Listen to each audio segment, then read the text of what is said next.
I think there are some seats available in the front rows. Some of you can come.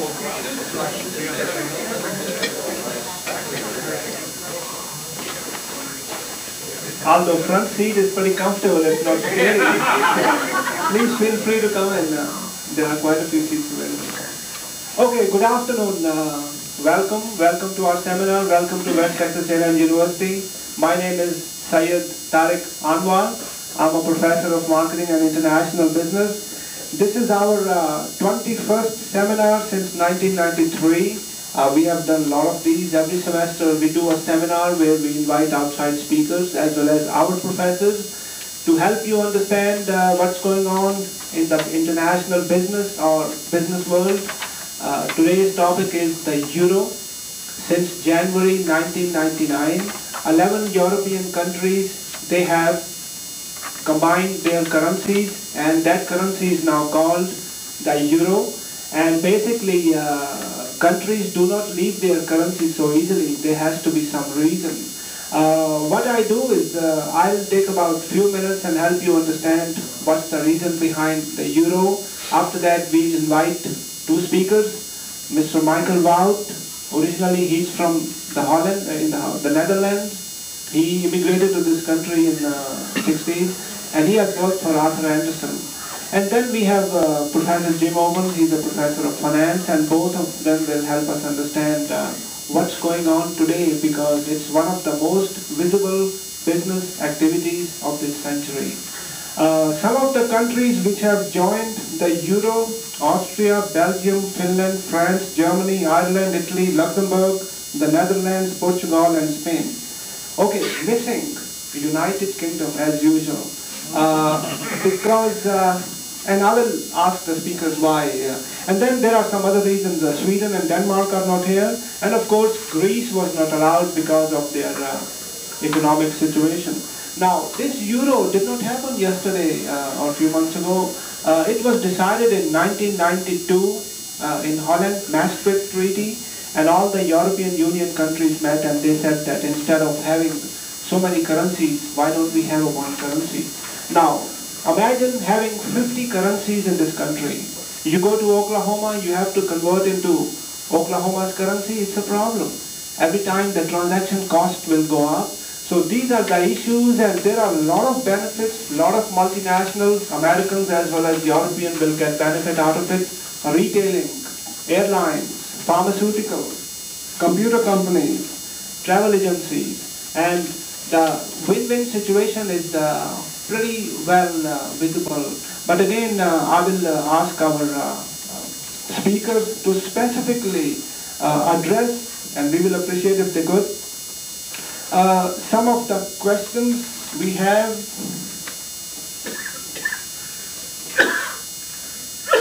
You have one question. Thank you. Some of the questions are, will the euro be a strong and stable currency? And the second question, what will be the impact of the euro on the international financial system? Are we going to witness more mergers and acquisitions like Daimler Chrysler? The Eurozone, which has 11 countries, of course, now represent just like the size of the United States economy. Now, are we going to lose some of our market share? Because US is the main, dollar is the main currency of the world. Are they going to steal some market share from us? Will the UK join the Eurozone? What's the difference between the European Central Bank and our Fed?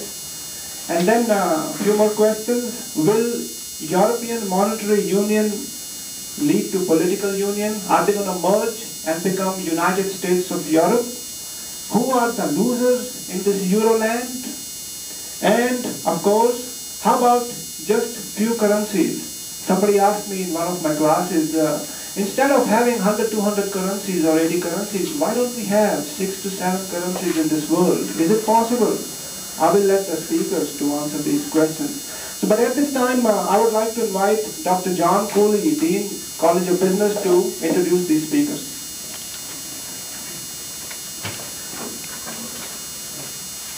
We still have a mic. Okay, wonderful. Well, welcome to the Euro seminar on the European European Monetary Union and its monetary unit. Isn't it an interesting world in which we live? I was thinking about that as I was looking at the dossiers on the two speakers. Stable economies, we have the U.S., we have Canada. Economies that have some problems right now. You've been reading about China, Japan, South America. Attempts to put together trade zones, trade units, NAFTA, the European Union. The thing that tends to come back to my mind is that the European changes are things that tend to impact people directly. Let me give you an example. Last night I had dinner with an individual who was raised in Argentina. And we were talking about the political aspects of Argentina, but the discussions tended to move toward the interesting economic movement in Argentina since about 1950. And we started talking about inflation rates of 100%. Then we began to talk about inflation rates of 400%. And then I thought I misunderstood the person, because he said that there has been a period of time when there was an inflation rate of 4,000%. I can't imagine something of that nature. So what we're talking about today is part of this change that's going on globally that will impact us globally. And I think we have two very distinguished gentlemen that will help us understand. Let me introduce them. Thanks for beginning the introduction, Dr. Anwar. I appreciate that. But we have Dr. Owen, who is our own professor of finance here at West Texas A&M in the T. Boone Pickens College of Business. Dr. Owens has degrees in financial management from West Texas State University and from the Graduate School of Business at Harvard. He's held the Gene Edwards Professorship in Business and Investments here. He's been associated with the Pacific Coast Banking School for 19 years and the Texas Tech Applied Banking School for 8 years. He served as a consultant and expert witness in a number of cases for a number of corporations, banks, and attorneys. Mr. Michael Vought was born and raised in the Netherlands, as Dr. Anwar said. He's attended Case Western Reserve University, University of Colorado, Indiana University, and has a bachelor's and master's in business, and I think probably in accounting. He worked for Arthur Andersen, began in 1958 until 1991. He has spent more than 19 years practicing accounting and consulting in Germany, Sweden, Finland, Austria. He's held a managing partner position in Stockholm and Dusseldorf. I think we're very pleased to have you here, and I guess we'll start with Mr. Vought.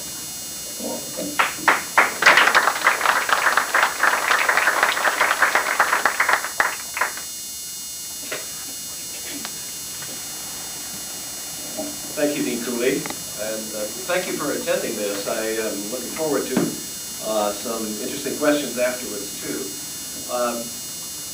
I started out by listening to the statement by Dr. Anwar about the 11, and then there are the others. And I have my roots in both the ins and the outs, because my father was Dutch, but my mother was British. And it's interesting, they're both dead, but so within me I have both the inside and the outside of the EMU, the European Monetary Union. I gave a presentation on the same topic not about 4 months ago, but exactly 4 months ago, to the International Club in Amarillo. A little bit different, but it's interesting because in those 4 months, so much has happened, not only in the perception of the euro, but also of the fundamentals. And I think that it would be interesting to maybe talk a little bit about how things were only 4 months ago and how things have changed in that short period of time. Now, mind you, when I talk about the European view, of the euro. Obviously, I cannot represent all 11 countries, and for that matter, all the consumers, business people, and finance people, the politicians, and the economists. But at least I'll do my best to represent some of these and to give you some idea of what the current input is that I get from both my former colleagues in Europe as well as from my current clients in Europe, and how they feel about how things are developing. Maybe just a brief summary of some of the expected benefits of this one currency. Increased business efficiency. Having one large market obviously is an advantage over having 11 separate markets. Now, it may not happen overnight to get these markets really into one market, but it obviously will happen, and with the euro, it's going to be a lot easier to do that. As a result of that, there is also going to be more competition and lower prices because the consumers are going to be able to compare prices between what is offered, let's say, out of a company in Brussels and a company operating outside, out of Milan, let's say. And so, right away, there's going to be a considerable amount of additional competition. There's going to be the elimination of unnecessary costs that have existed in the past, such as the currency exchange, the conversion costs, and the hedging costs against the fluctuation against exchange risks. There's definitely going to be, and this has been mentioned I think already, an increase in foreign capital coming into Europe, into what is known as Euro land actually, into the 11 countries because of the fact that there's going to be an expanded capital market. We're going to see additional possibilities for IPOs and more venture capital. There's going to be an extended capital market which has been fairly thin in Europe compared at least to the United States. Europe having in the past financed most of its ventures predominantly through bank loans and bond issues and so on. And there is even the possibility of the euro rivaling the US dollar as a reserve currency within the world. All of this sort of leads to what I would call, I first call it euro euphoria, but maybe europhobia. Europhoria is the word to use here, which to a large extent prevailed in the last quarter of 1998, where people in Europe at least were thinking this was going to be the be-all, end-all, the best thing since sliced bread. The French, by the way, and my name, by the way, is originally French. For both my mother's and father's sides, the families come from France. The French, inimitable as they are, wanted to make sure that the euro had a higher value than the dollar. To make sure that, at least from the psychological point of view, it would stand out as the strongest currency in the world. And indeed, on January 1, it opened at $1.18 or thereabouts to the euro, and it was a very strong currency. That's the way they wanted it, and that's the way they looked upon it. They looked upon the coming of the broadening of the stock markets and the bond markets as something that would bring in considerable amounts of money into the euro, into the community, very soon. As a matter of fact, during the first quarter of 1998, it was expected that the euro would go up in value and that we would see considerable amounts, we're talking about billions and billions, of money, primarily US dollars, flowing into the euro currency area. And there was the expectation that consumers would immediately benefit from this as well. They would be able to get lower prices and would, in essence, probably create a consumer boom as we have here in the United States.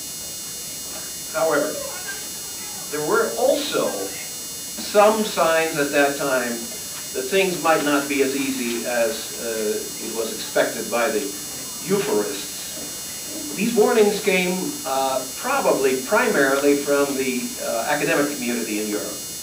The economists, especially in Europe, were not convinced that this was a wise thing. The politicians had promoted it. It was the capstone on the career of Helmut Kohl, the former Chancellor of Germany, and was greatly pushed also by the French as the future, as the way to get into total union of European countries. As a matter of fact, Cole pushed the monetary union primarily because he felt that that was going to be the easiest way as a step towards the total political, economic, social union of European countries. The only problem is this, that a number of European studies by economists have shown that there is no question about it, that that was putting the cart before the horse. A currency is really the sublimation of what a country or an area's social, political, fiscal policies are. And therefore, by starting out with one currency without having total integration of your social, economic, and fiscal policies is asking for trouble. This, at least, according to the economists, let's put it that way. They pointed out the fact that a number of the countries involved were, as they called it, asymmetrical. They were not sort of the countries that would be exactly like the profile of the entire Euroland. They would be different. They'd have different economies. They had different levels of gross national product. They had different levels of social development, and they had different cultures, of course, as well. And therefore, that these countries that lacked this symmetry would be subject to violent upheaval if anything like, let's say, a currency crisis in the world, an economic crisis in the world, a depression or something like that were to develop. Interestingly, by the way, let me throw that in here, Germany was considered to be one of the non-asymmetrical, that's to say, one that sort of pictured the overall Euroland pretty well. It was sort of an image of Euroland. And Germany, constituting 1/3 of the total GDP of the 11 countries, of course, is a very important part of that. The studies also pointed out that if you didn't have the ability to, in essence, adjust yourself as a country within this Euroland to the one currency, such as policies that in the past would work, namely devaluation of your own currency. That doesn't work anymore. It doesn't exist anymore. And because of the so-called Stability Pact, which the 11 countries signed at the time of the Maastricht Treaty, they bound themselves to not incurring more than a 2% deficit in their financing, in their household, in their national household. That too used to be a way of helping out, let's say, a country in which there was a problem with unemployment, by the way, a problem that exists throughout Europe to a large extent, and therefore that was taken away from the tool of kits that national governments had. In addition to that, the European Union had already made it clear that the so-called bailouts of companies that were in trouble was a thing of the past, was not allowed to anymore. And so countries are now in a straitjacket to a large extent. Again, the studies point out that this would all not be as bad if there were, like there is in the United States to a large extent, mobility of labor and freedom of enterprises to redevelop themselves, to re-engineer themselves, to change their mode of operations free of a very heavy load of regulation. That, however, is unfortunately not the case in Western Europe, and therefore these outlets of being able to adapt to changed circumstances are not there either. Let me give you one quick anecdote about the mobility of labor. I had 3 years ago, this was, a visitor from Karlsruhe, Germany, and visited some of the national laboratories, Los Alamos, Sandia, and Phillips Laboratory at Albuquerque. And we did a bit of traveling along I-25 and also I-40.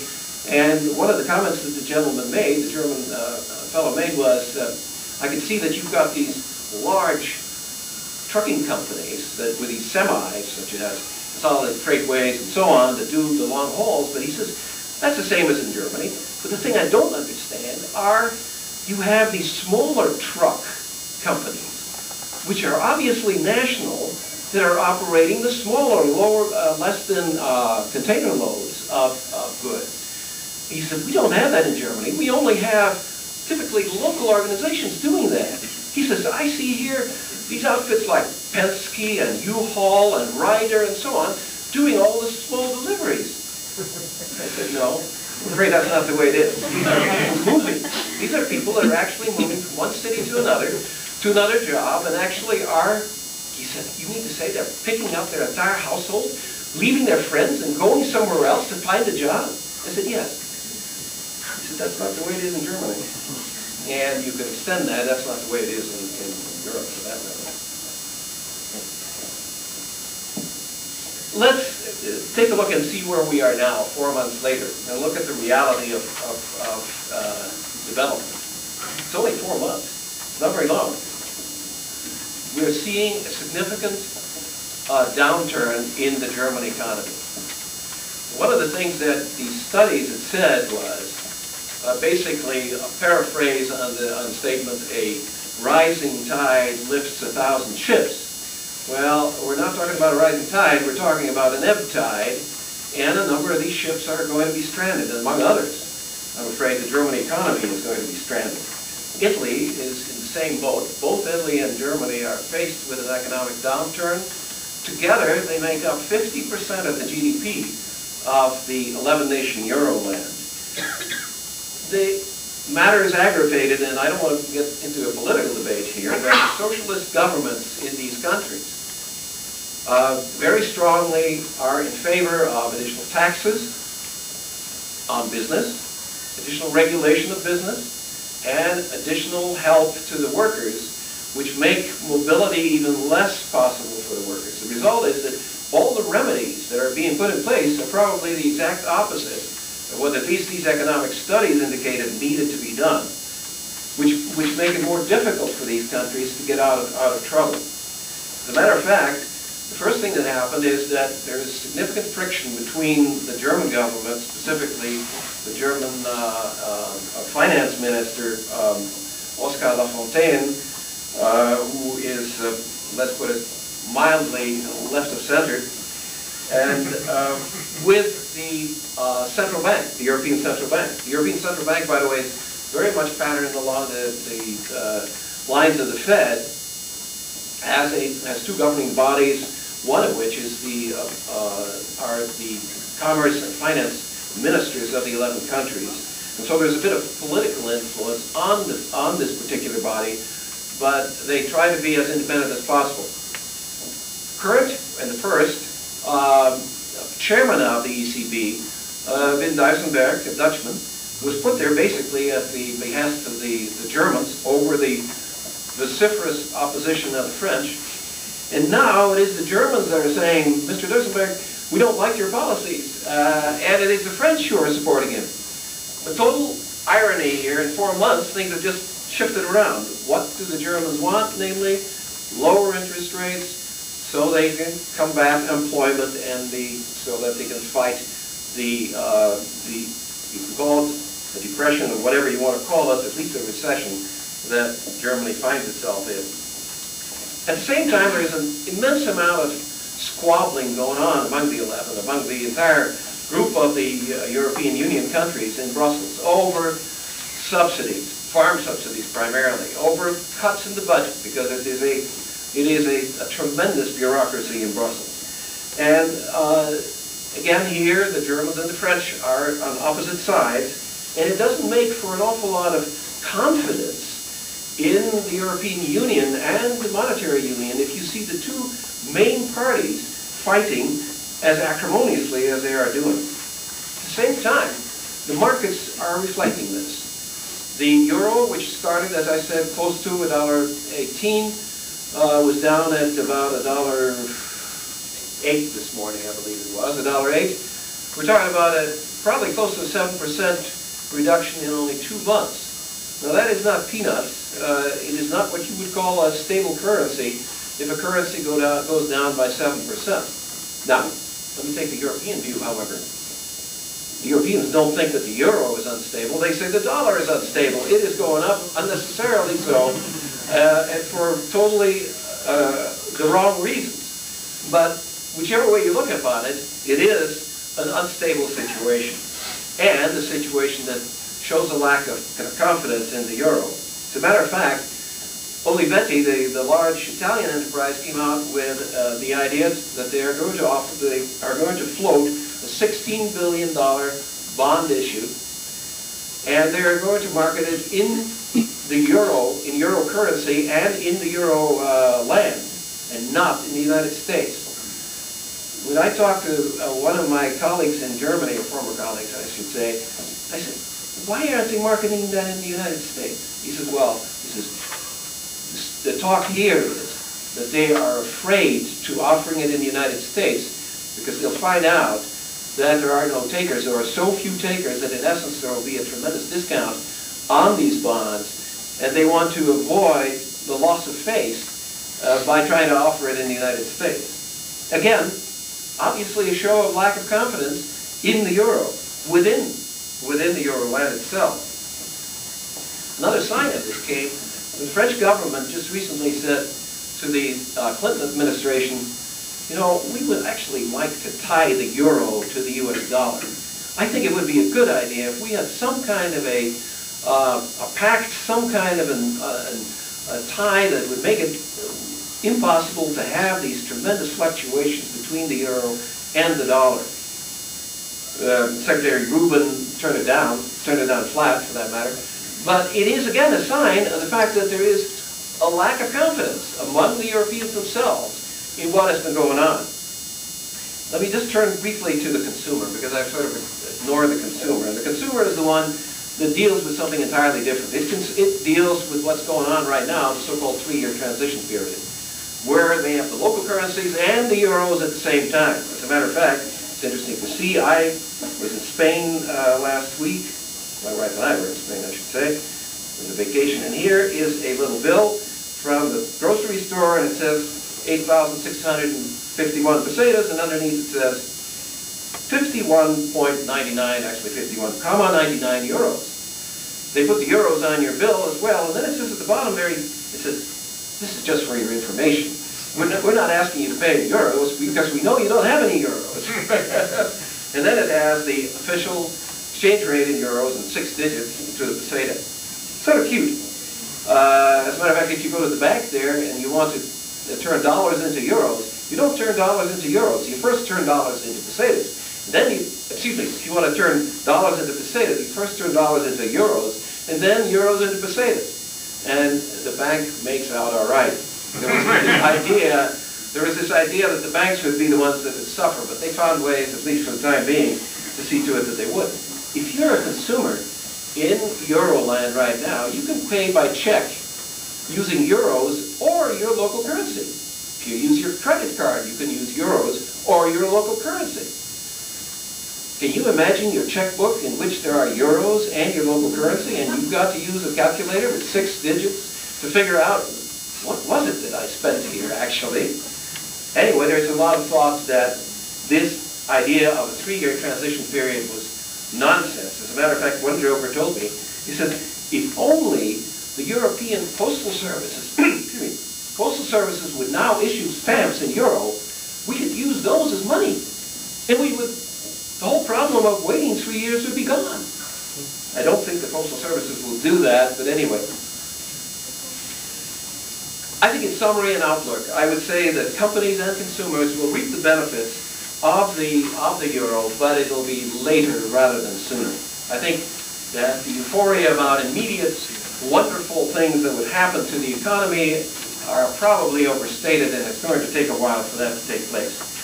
On top of that, I think we're going to be faced with a lot of problems where the politicians will want to bend the rules, will try to do things their own way for their own country, and if they go too far, that could be the disaster to the euro and could actually be the end of the euro.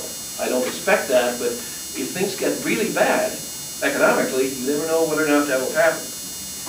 Then let me, as the very last thing, address the so-called outs.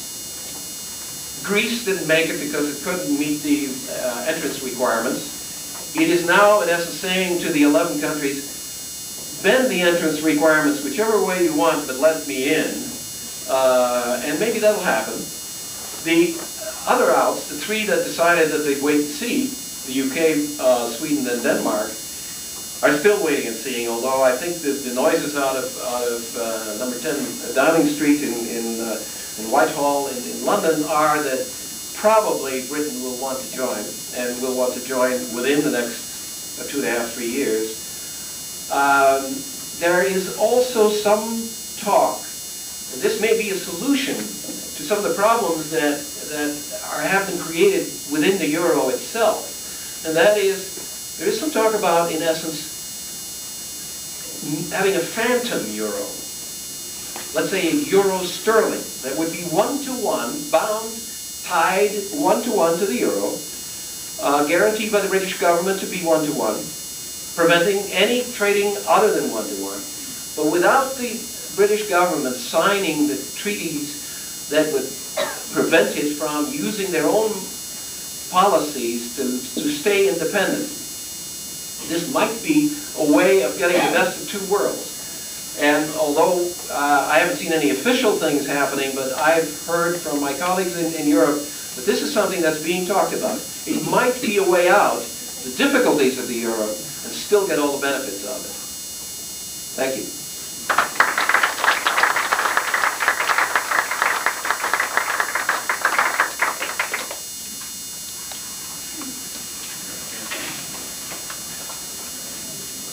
Well, thank you for the invitation. The danger of going second is when you prepare, you have no idea what number one is going to say. Thank you, Dr. Anwar. Remember that the next time. It's an interesting issue. Michael raised a couple of things about the fact there are no euros out there, and there are not. Let me put that in a little bit of context. They will arrive January 1, 2002. It must be done by July 1, 2002. It can be done quicker. That is, the physical, actual denomination, bills and coins will be there at that point. Up until that point, you can use your own. When you make a deposit in the bank, you do credit card, they are converted from yours to euros and from euros back to whatever you want to be. It really isn't as awkward as it sounds. To put the reason for the delay, number one, is to get people used to the idea. Number two, let me put it in a little bit of context. There are 12 billion copies of paper money to be produced. There are 50 billion coins to be produced. Then you've got to get that distributed. Now think about the logistical problems in 11 countries of putting in a brand new currency that doesn't disappear. Now, if you had any kind of felonious instincts, that's got to be a wonderful time to start thinking about theft. Both directions. As the banks soak up the domestic currencies, you've got to store all of that until you can get it to a central bank to be destroyed, melted, whatever you do to make it go away. So there are some logistical issues here as to why we could not issue them July of '99. So part of it is pure logistics. The other issues that one needs to address, the pro side of this. One of the issues, as Michael referred to, the capital markets throughout Europe are extremely thin. They just bear no resemblance at all to U.S. markets. For example, stock market capitalization in 11 members of Euroland is roughly 40% of GDP. In the U.S., it's 140%. They just do not have access to capital. Venture capital is very difficult. Other than straight bank loans, it's very hard to get started in business. Let me kind of put that in a context. I had the opportunity a year ago, last fall. I taught in Germany at a school, very high-level MBA program, WHU in Koblenz, Germany. These students are top of the line. 750 GMAT. To graduate, you must go to school in 3 countries, in 3 languages, to get your MBA. These people ought to be the greatest internationalists that have ever gone to school. They speak, read, and write 3 languages. They've been educated in 3 countries, top of the line. Not a one of them had any comprehension of my focus on entrepreneurship. When you raise the issue, it's, I can't. It's, what do you mean you can't? I'll never get the financing, and I'll never get the permit. I don't come from the right social structure. It's very hard to change that, to say, okay, now you have a new currency, let's issue venture capital. Because these are young people. If anybody was ever going to take a risk, that's the time. They've got the training, they've got the age, they know the opportunities are out there. Most of them had come to the U.S. for one semester. They've seen what goes on in our capital markets. You say, well, why don't you just do this? Oh, I can't. That's not the way it's done. That's not possible. What is happening, for example, he refers to the fact there's a little bit of a controversy between the German Minister of Finance and the European Central Bank. The European Central Bank is meeting today in Frankfurt, Germany. They have been pressured to lower interest rates. The response has been, the governor of the European Central Bank, the response has been, you need to fix your labor policies. Right now you've got way too many days off, you've got way too many benefits, you get that repaired and your economy will turn around and start back up. Well, the response is, well, if you would just reduce interest rates, we would have the means to do that. This controversy is almost inevitable when you think about the nature of this new currency. It is the first currency that we have ever had experience with. There is no monetization by scarce resources, gold, silver. It is not backed by anything. Well, we all kind of got used to that by 1973 with Bretton Woods. We kind of finally learned to live without the gold standard. This is also the first one not backed by a sovereign government. That we don't have any experience with. There's nobody's picture on that currency. There are 11 governments who say, I agree to issue this, but it's not mine. Now think about the situation that those countries are in. You are responsible for your economy, but you don't have control over the currency. Right? Conceptually, it works. Practically, there's a lot of problems there. You can't go to your own central bank and say, I will do these policies structurally. If you will do this monetarily, so that my governmental fiscal policies, your monetary policies, will work our way out of this problem. Now you only have half of the mechanism. You've got what you can do. They're doing what they do. They have committed themselves, and I suspect, given the structure of it and the strong influence of Germany and Euroland, they will fulfill it. It is a 2% per year inflation rate. They're going to control the issuance of money to control the inflation throughout the 11 members and, in effect, all 15. Right? The ones who did not opt in are largely going to peg to it anyway. So it's really the 15 countries in the old European Monetary Union. They're going to hold to a 2% inflation. That is going to get very painful. In Germany, you're running between 10.5% to 11% unemployment average. In the former East Germany, it runs close to 20%. Now that's a very difficult challenge to maintain political stability when you have young people with no jobs and your currency or your economy can only inflate at 2%. So these people have backed themselves into a very challenging position. And it sounds like we're negative, and I think it sounds somewhat, Michael gave the same impression, we're always focusing on these problems. There are some positives out of this. Let me talk about that.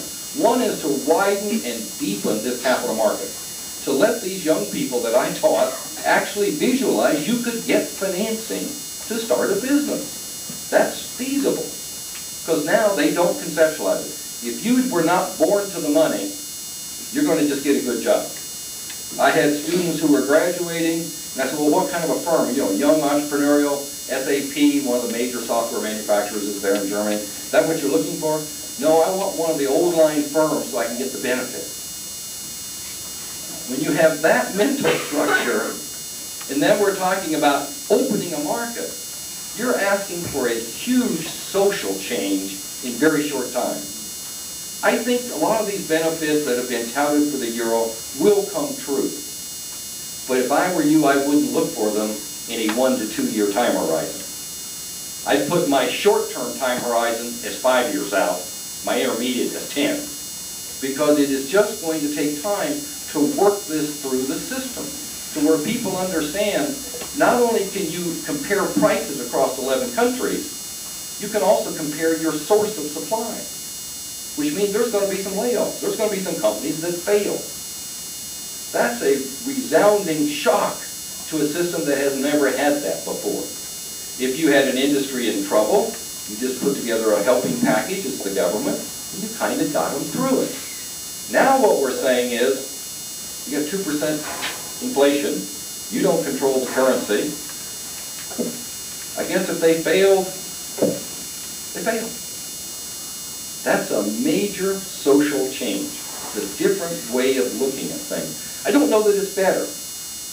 You have to recognize that a lot of times when we interpret what is happening, we see it from the perspective of the U.S. We're used to this, folks.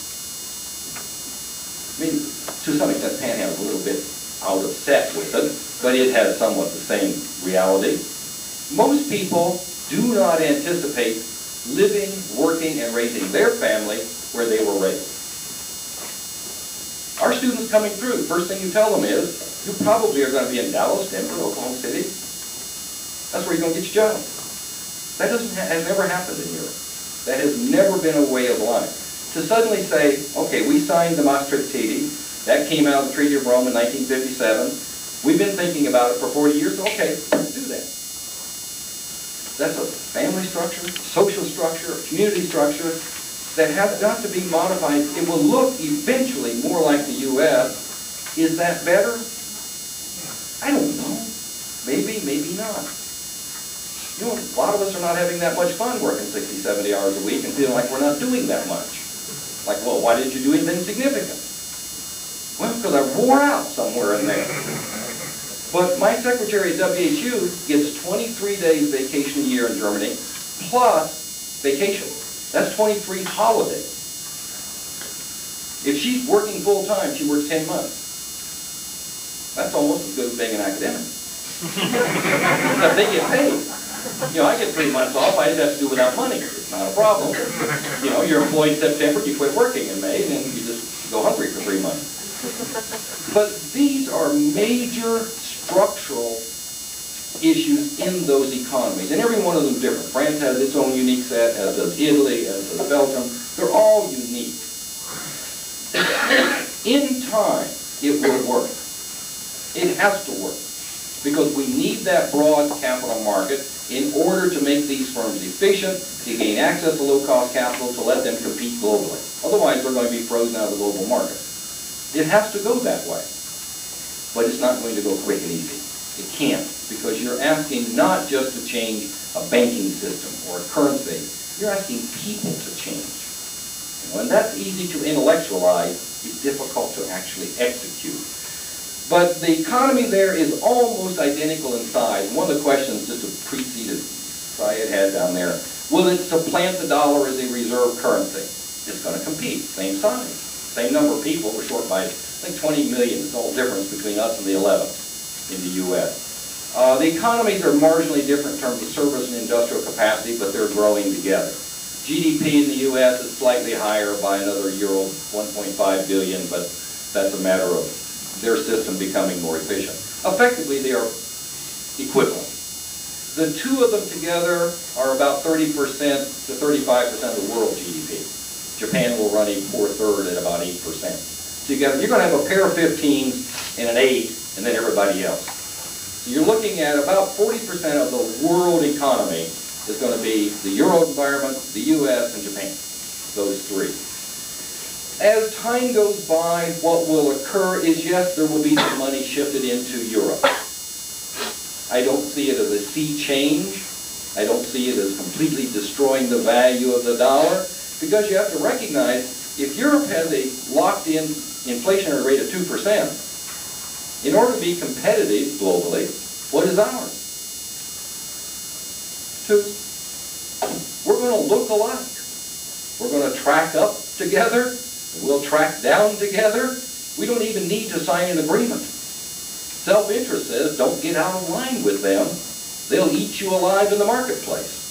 So we're both going to pretty much be together, which means there would be no reason for a foreign investor, other than convenience, to prefer one over the other.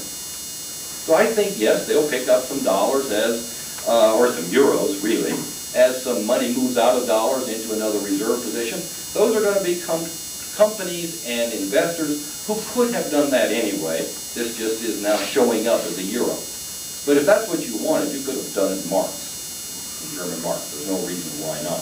So I don't think it's going to be a monumental change that our interest rates, like we first talked, are suddenly going to go skyrocketing up for us to hold the Japanese dollar. No. We're all going to have roughly the same interest rates, but we're going to have about the same stability in our economies. And the conversion rate, the exchange rates, are going to be pretty much what they are now. I handed around, just to kind of summarize, that little thing came out of CNN, the back 3 pages. The front page that I've got on there, those are the official exchange rates between the 11 currencies and the euro. Those were agreed on January 1, and that's locked in.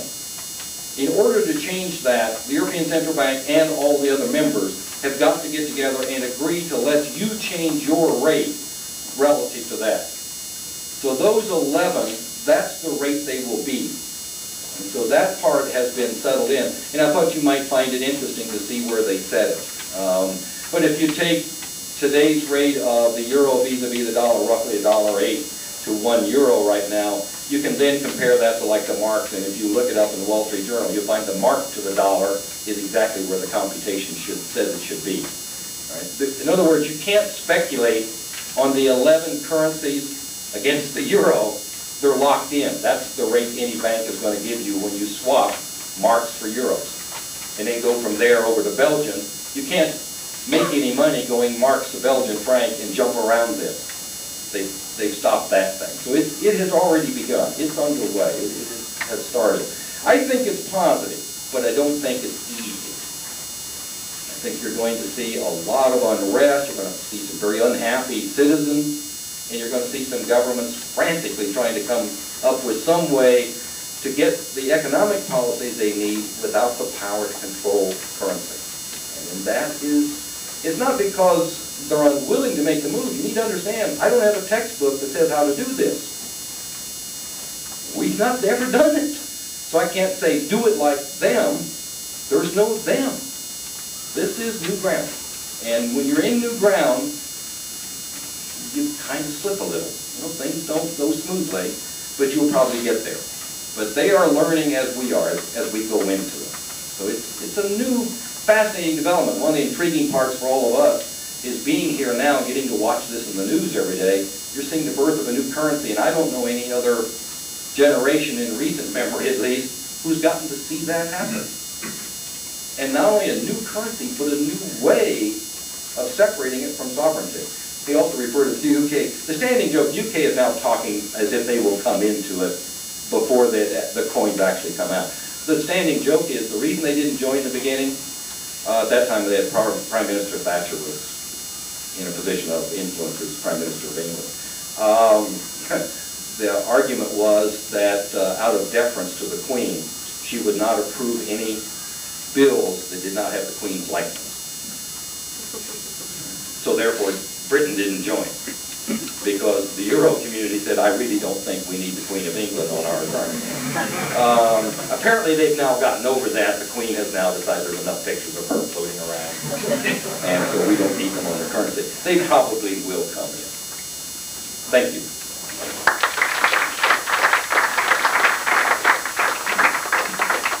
Excellent comments. Let's open this floor for your questions. Questions from the audience? Paul? Is there any relationship between euros and bananas, or are they separate issues?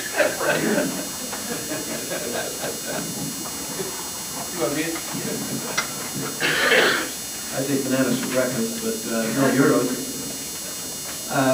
I think the banana issue, as you bring it up, is the issue between the United States and the European Union on the preference that the European Union gives to bananas from the former French, I believe it is, colonies and Spanish colonies and what have you, rather than those bananas that come out of the Caribbean, which are, I think, part of the preferential group of countries that are tied to the United States. And the United States has taken on the European Union at the World trade court, I believe it is, in order to see whether or not they can get the Europeans to back down on this.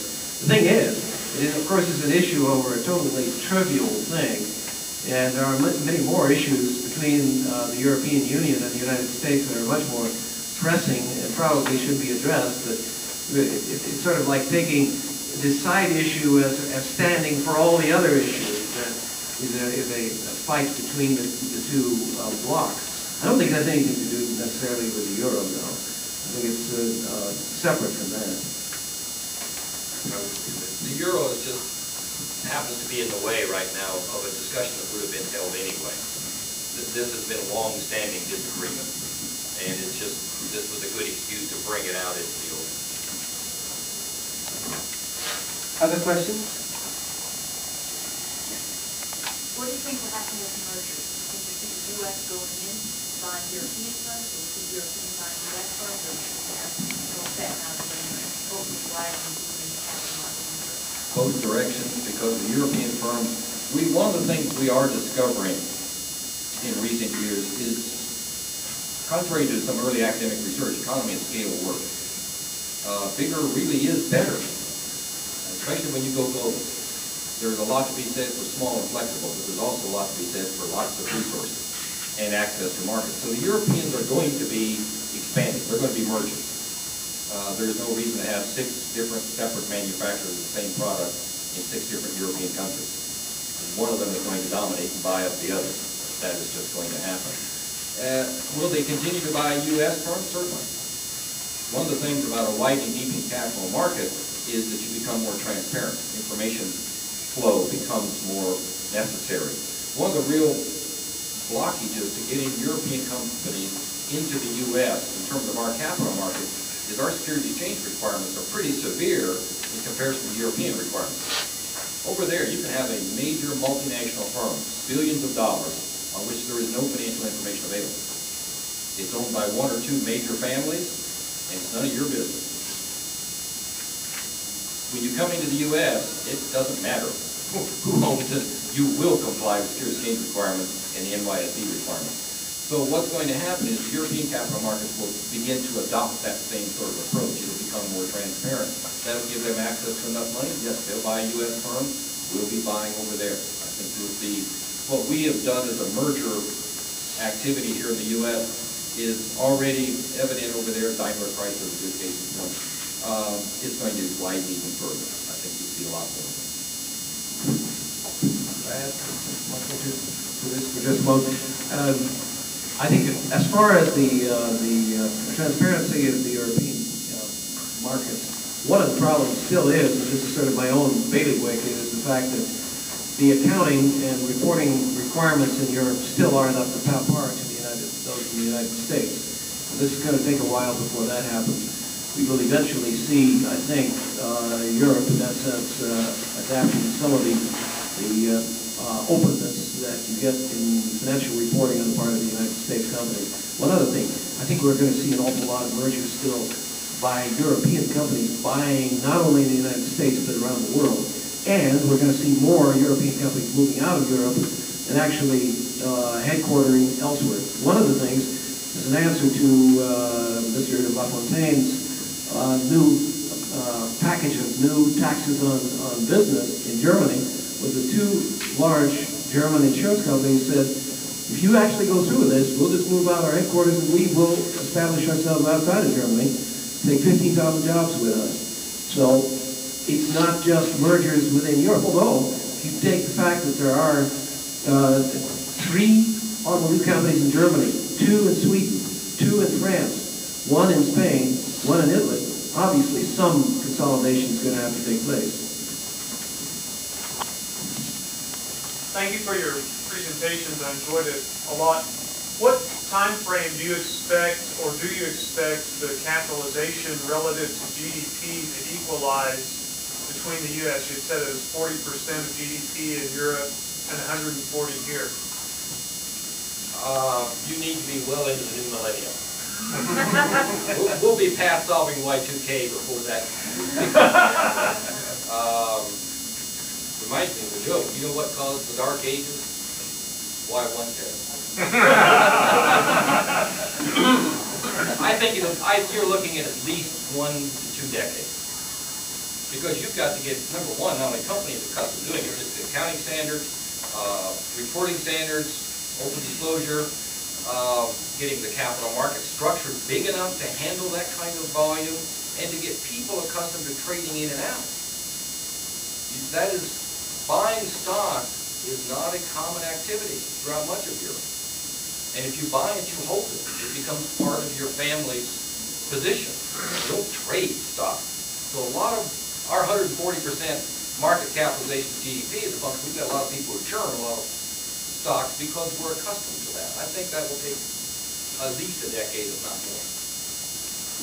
One. I'd like your comments on the political aspect of when you see more union coming about, rather than just on the monetary side.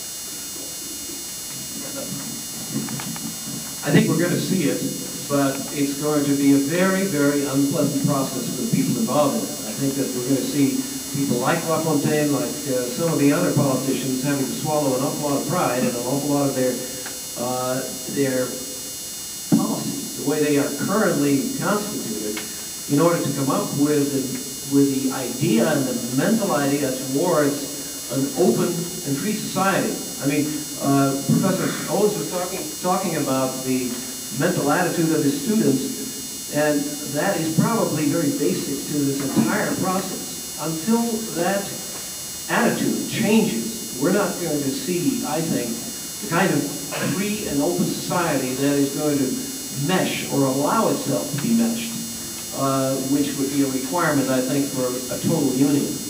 Otherwise, these controversies are going to stay there, and they're going to stay below the surface and at any time can blow up. And probably the worst thing that could happen is a step back. It would be rather better to go slowly and get there than to go too fast and then to have to retrench. As a matter of fact, I personally see that as the main danger to the euro, that there is a danger that if everything really goes bad, that the whole thing will fall apart. As a matter of fact, the penalties under the treaty are so bad that a country that would want to get out would, in essence, have to get out of the European Union at the same time in order to survive.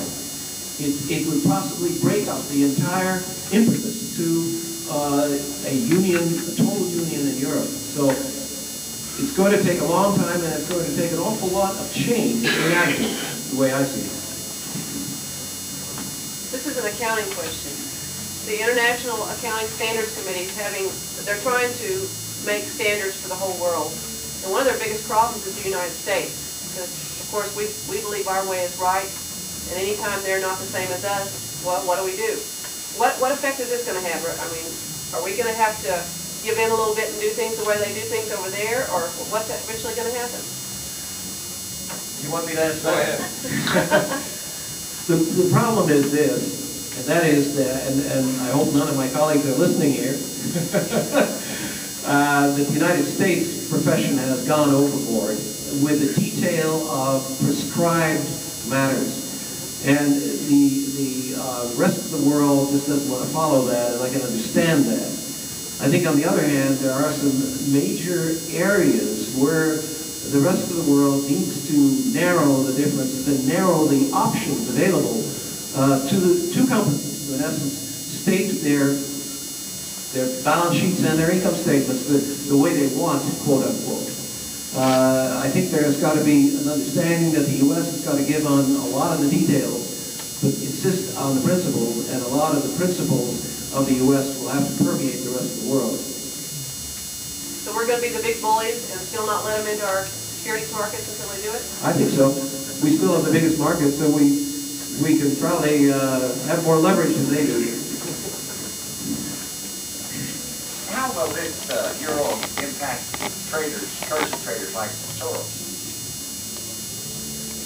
He has a lot fewer targets. One of the real issues is assuming that they can keep the economy stable enough, keep the euro fairly stable, is that you cannot make a run against an economy of that size. Whereas you could against one of the individual countries in one of the 11 would be within the range of making a run on their currency. So that adds a credibility factor to the weaker members of that small, not weaker in the sense of economic structure, weaker in the sense of size. So I think it just gives him fewer targets. Of course, if you were one of the other targets, that's got to be a pause for thought. It does focus the mind wonderfully elsewhere. So I think you will continue to see those kinds of runs. But you need to understand, the government, the only reason you can do that is because the government has indicated a willingness to let itself be robbed. You cannot make money speculating on currencies unless the government is trying to hold an artificial peg, and you're just wondering how deep their pockets are before they quit. So eventually, as people become more free-floating and accept the realities of what that does to your basic economy, then those opportunities for him begin to decline. But you can't fault the man for taking advantage of people's ego that they're big enough to stop the market. To give it context, even leaving aside the trading of the euro right now, because there's no reason to be trading it, we're all doing it the other way.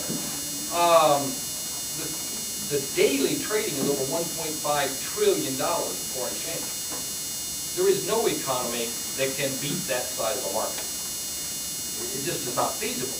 Nobody's big enough to say, I'm going to tell you where my currency value will go. Well, you can tell me for 3 or 4 days till you go broke. Be real thrilled to take your money, but it just is not mechanically feasible anymore, and it took a while for some countries to figure that out. Brazil, I think, did a better job of it based on what they saw the Asian countries do than almost anybody. They just said from day one, let it float. Well, it kind of takes the edge off of speculating against it.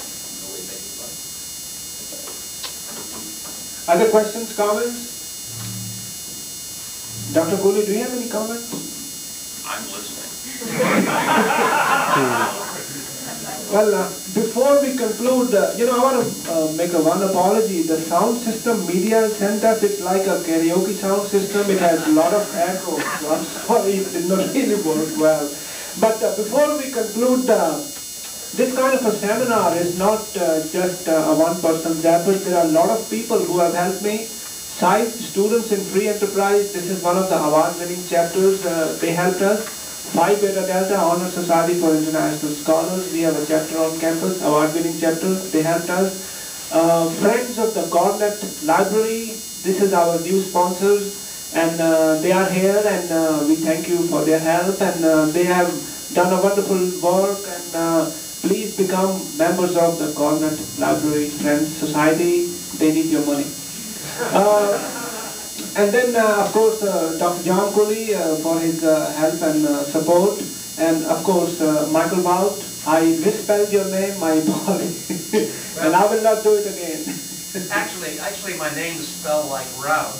Route 66, except that I'm only 65. Next year I can say, like Route 66. And, Dr. Jim Owens, and of course the audience, I want you to know that 4 people came from Southwestern Oklahoma State University. They are here.